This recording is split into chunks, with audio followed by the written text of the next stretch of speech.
क्या बाबर आजम ने अटैक खुद अर्न किया है? क्या बाबर आजम उस तरीके से परफॉर्म नहीं कर पा रहे हैं जितना लोग शुरू में एक्सपेक्ट कर रहे थे उनसे, या Babar Azam was always ordinary player और उनको बस हाइप कर दिया गया? Hello everyone and welcome to my YouTube channel. Sorry, वो पाकिस्तान का सोचते ही शोएब अख्तर का इंट्रो निकल गया। Hello everyone and welcome to my YouTube channel. और आज हम लोग जिस टॉपिक के बारे में बात करने वाले हैं वो है बाबर आजम। बाबर आजम, जिसको आजकल पाकिस्तान में प्यार से लोग घंटे का किंग भी बोल रहे हैं। हालांकि I don't like that title because at the and he is a player playing for his nation, तो उनका एक सर्टेन डिग्निटी, सर्टेन रिस्पेक्ट होना चाहिए। लेकिन क्या बाबर आजम ने अटैक खुद अर्न किया है? क्या बाबर आजम उस तरीके से परफॉर्म नहीं कर पा रहे हैं जितना लोग शुरू में एक्सपेक्ट कर रहे थे उनसे, या Babar Azam was always ordinary player और उनको बस हाइप कर दिया गया बिकॉज पाकिस्तान से बैटिंग सुपरस्टार कोई भी नहीं आ रहा था? बॉलिंग आ रहा है क्या? खैर, कोई भी सुपरस्टार नहीं आ रहा था। तो अब हम लोग आगे, आज जो हम इस वीडियो में जो भी बात करने वाले हैं that will be based on stats. हम यहाँ पे अपना ओपिनियन नहीं थोपेंगे। हम लोग ये देखेंगे कि क्या बाबर आजम ये टैग डिजर्व करते हैं या नहीं। सबसे पहले अगर हम लोग बात करें उनके डेब्यू की, तो उन्होंने 2015 में अगेंस्ट जिम्बाब्वे डेब्यू किया था, जिन्होंने उसमें शानदार 50 भी लगाई थी। लेकिन अगेंस्ट, जहां बाबर आजम का नाम आता है वहां जिम्बाब्वे का कैसे आ जाता है, इस पे नासा रिसर्च कर रहा है। साइड में रिसर्च चल रहा है जहां पे रोनाल्डो का डाइट बनता है, उसके जस्ट साइड में एज पर रमीज राजा। खैर, उसमें उन्होंने अच्छा परफॉर्म किया, उनको टीम में जगह मिली। और आज के दिन अगर हम उनका ओवरऑल स्टैट्स देखें तो टेस्ट मैचेस में उन्होंने आज तक 59 टेस्ट मैचेस खेले, जिसमें 42 का एवरेज है, जो कि मेरे ख्याल से थोड़ा कम है। अगर आपको फैब 5 में जगह बनानी है या सुपर 6 में जगह बनानी है तो एवरेज इससे ज़्यादा होनी चाहिए। ओडीआईज में उन्होंने अच्छा परफॉर्म किया है। अराउंड 128 ओडीआईज खेले उन्होंने, जिसमें उनका 55 के अराउंड का औसत है, जो कि काफ़ी अच्छा बोला जा सकता है। आई थिंक उनसे ऊपर अभी शुभमन गिल है, विराट कोहली है, कुछ ही प्लेयर्स हैं।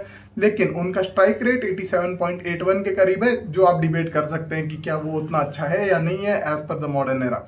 Coming to the T Is भी उन्होंने करीब करीब 128 खेले हुए हैं, जिसमें उनका 40 के करीब का औसत है। स्ट्राइक रेट जो है वो 130 का है, जो मेरे ख्याल से सरप्राइजिंगली इंटरनेशनल मैचेस के हिसाब से ठीक है। पर अगर उनका एवरेजेस इतने ठीक ठाक हैं, कहीं पे भी बहुत बुरे नहीं है, तो लोग उनको घंटे का किंग क्यों बोल रहे हैं? हम नहीं बोल रहे हैं, पर बहुत लोग बोल रहे हैं, चिल्ला चिल्ला के नींव पेड़ के नीचे बैठ के बोल रहे हैं। तो कुछ तो लॉजिक होगा उनकी बातों में। क्या लॉजिक है कि नहीं, वही आज हम लोग पता करेंगे, सिर्फ उनके ओवरऑल स्टैट्स देख के नहीं। आप बड़ा प्लेयर तब बनेंगे जब आप आईसीसी टूर्नामेंट्स में परफॉर्म करेंगे और इंडिया के अगेंस्ट परफॉर्म करेंगे। इंडिया के अगेंस्ट इसलिए क्योंकि इंडिया पाकिस्तान का राइवलरी है। तो हम लोग आज यही देखेंगे कि उनका इंडिया के अगेंस्ट परफॉर्मेंस कैसा है और आईसीसी टूर्नामेंट्स में रिकॉर्ड कैसा है, और उसके बाद ओवरऑल डिडक्ट करेंगे कि क्या वो ये टैग डिजर्व करते हैं या नहीं। सबसे पहले coming to the T20 world cup, उन्होंने आज तक 3 T20 वर्ल्ड कप खेले हैं। पहला जो था वो था 2021 में, जो कि यूएई में बेस्ड था, और वहाँ ऑब्वियसली उनको अच्छा परफॉर्म करना था क्योंकि पाकिस्तान टीम वहाँ रेगुलरली खेलते रहती है। वहाँ उन्होंने इंडिया के अगेंस्ट भी, आप याद करें, एक शानदार नॉक खेली थी 2022 में। इसमें उनका एवरेज बाय द वे 60 के करीब था, which was very good. Strike rate 126 था, विच वॉज ओके। आप इस एवरेज और स्ट्राइक रेट के कॉम्बिनेशन को ले लेंगे any day.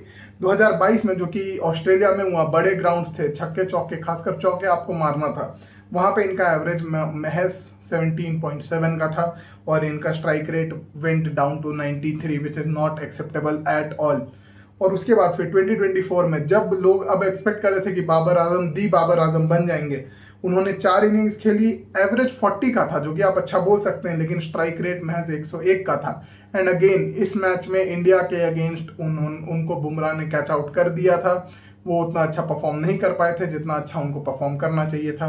Moving on to the 50 overs का जो टूर्नामेंट होते हैं, हम इसमें चैंपियंस ट्रॉफी और वर्ल्ड कप दोनों को इंक्लूड करेंगे, क्योंकि वर्ल्ड कप हर 4 साल में होता है। 2017 में उनका एवरेज 44 का था और स्ट्राइक रेट महज 74 का था। यहाँ पे आप बोल सकते हैं कि डिबेट कर सकते हैं कि वो कैसा खेलते थे, हालांकि एवरेज उनका ठीक ठाक था, तो हम बोलेंगे कि उनकी एक एवरेज परफॉर्मेंस थी। 2018 में, जो कि एशिया कप हुआ था, वहाँ पे उनका एवरेज 31 का था और स्ट्राइक रेट महज 70 का था। 2019 में एक्चुअली वॉज अ प्लेस जहाँ पे उन्होंने अपना मार्क बनाया था। इंग्लैंड में जाके उन्होंने न्यूजीलैंड के खिलाफ एक शानदार सेंचुरी भी बनाई थी, ओवरऑल परफॉर्मेंस भी अच्छा था। वहाँ पे 8 मैचेस में उन्होंने 67.7 का एवरेज के साथ, 87.8 के स्ट्राइक रेट के साथ 474 रन बनाए थे, जो कि हम लोग बोल सकते हैं कि काफ़ी अच्छा टूर्नामेंट था उनके लिए। और वहीं से लोग अगेन एक्सपेक्ट करने लगे थे। उसके बाद लॉकडाउन आया, लोग बोल रहे थे कि हमारा किंग बाबर आजम है, बॉब्जी द किंग नाम से भी फेमस हो गए थे वो। पर अब उनको बॉब्जी द किंग का टाइटल मिल चुका है, कोविड खत्म हो चुका है। नेक्स्ट जो 2 टूर्नामेंट्स थे 2023 में, उन्होंने इंडिया में आके महज 43.9 के एवरेज से रन बनाए। अब मैं महज क्यों बोल रहा हूँ, क्योंकि अगेन कोई बड़ा मैच में उनका रन नहीं आया था। जैसा लोग एक्सपेक्ट कर रहे थे कि ये खेलेंगे वैसा वो नहीं खेले। इंडिया के अगेंस्ट उन्होंने अगेन बहुत अच्छा रन नहीं बनाया, अपने टीम को मैच विनिंग पारी नहीं दी, और स्ट्राइक रेट 88 पॉइंट का था। तो अगर पर्सनली देखा जाए तो अगेन उनका ये टूर्नामेंट ठीक था। एवरेज और स्ट्राइक रेट आप बोलेंगे कि ये तो बहुत बुरा नहीं है, पर from a teams perspective it was not that great. और फिर चैंपियंस ट्रॉफी में इस बार का आपको पता ही है, एक बहुत ही स्लो इनिंग्स खेली उन्होंने अगेंस्ट न्यूजीलैंड, और उसके बाद इंडिया के अगेंस्ट भी वो उतना कुछ कर नहीं पाए। शुरू में अच्छे दिखे लेकिन उसके बाद कुछ नहीं कर पाए। अब नेक्स्ट जो पैमाना होता है एक प्लेयर के बड़े बनने का, वो होता है आईसीसी नॉकआउट्स। मतलब जब आपकी टीम आर या पार में है, सेमीफाइनल फाइनल में है, तब आप कैसा परफॉर्म कर रहे हैं। तो अब हम लोग देखेंगे कि बाबर आजम ने अभी तक आईसीसी नॉकआउट्स में कैसा परफॉर्म किया है।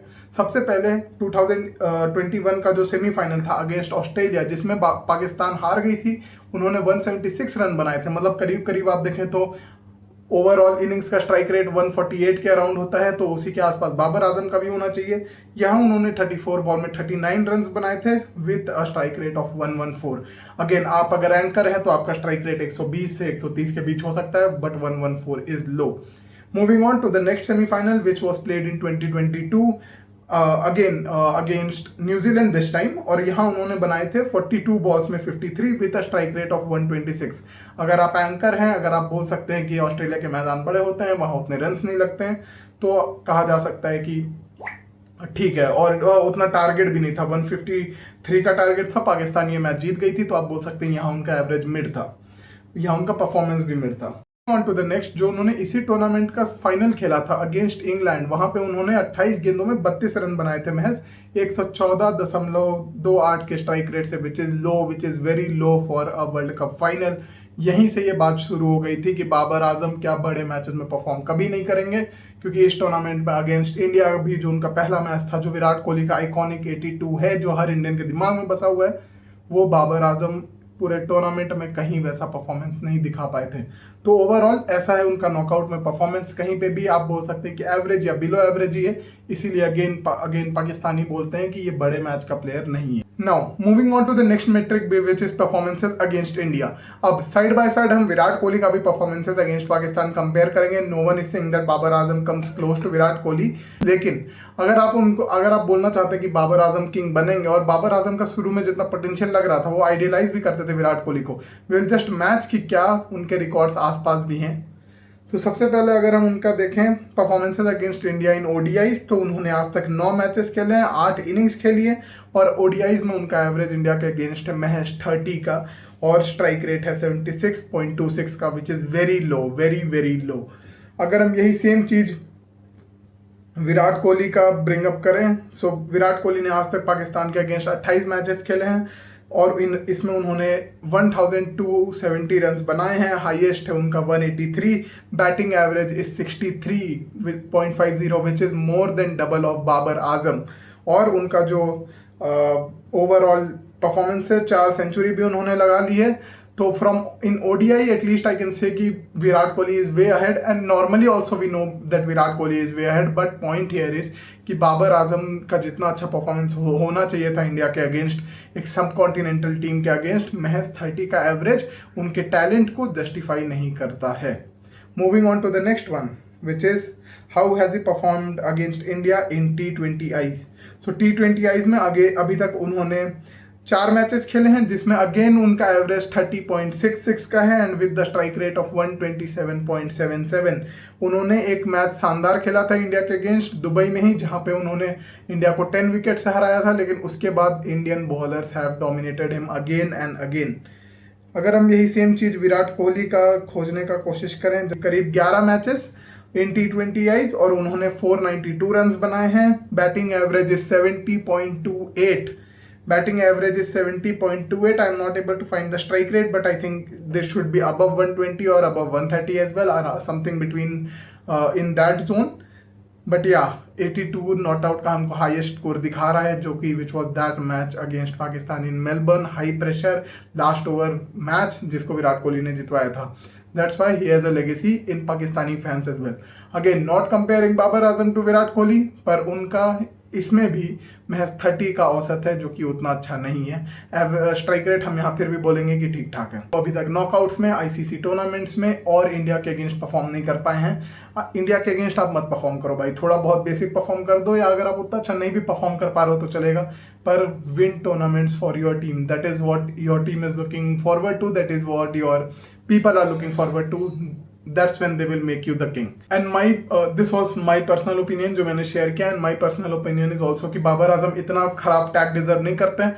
बात यह है कि जैसे ही वो रैंकिंग्स में ऊपर आए थे, कई समय तक नंबर 1 भी रहे रैंकिंग में, लोग उनको ऐसे बेस्ट प्लेयर बोलने लगे थे कि ये तो अगला किंग है और ये है वो है।